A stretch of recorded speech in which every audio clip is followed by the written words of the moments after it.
Je vous le disais en titre, en Afrique du Sud, le gouvernement se prépare à une journée sous haute tension, un nouvel épisode de son bras de fer avec plusieurs organisations militantes anti-immigration clandestine. Elles ont appelé à un départ massif des étrangers en situation irrégulière avant mardi prochain, le 30 juin. Elles menacent de passer à l'action en cas d'inaction des autorités, ce qui est illégal. Il pourrait y avoir de nouveaux débordements. Reportage TV5 Monde au Cap, Gabriel Porometo.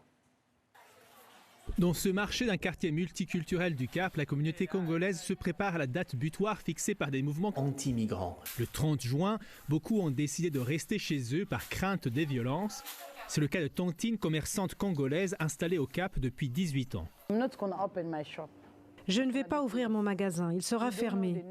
Nous ne savons pas ce qu'il va arriver le jour d'après et nous n'avons pas d'endroit où aller et où s'échapper.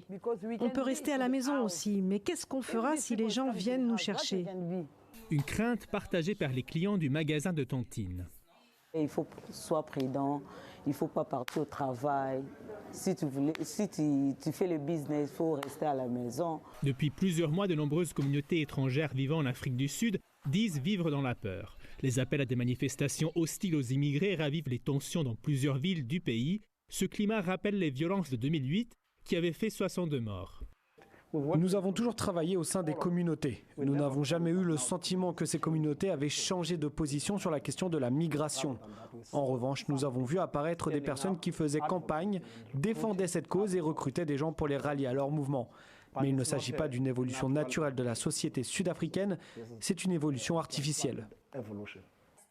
Face au risque de débordement le 30 juin, le gouvernement a annoncé le déploiement de 13 000 policiers, appuyés par plusieurs centaines d'agents de sécurité privés ainsi que par des militaires. Toute personne identifiée comme ayant des comptes à rendre sera prise en charge. Nous pouvons vous l'assurer et assurer aux Sud-Africains que nous travaillons d'arrache-pied et que nous avons confiance en nos plans.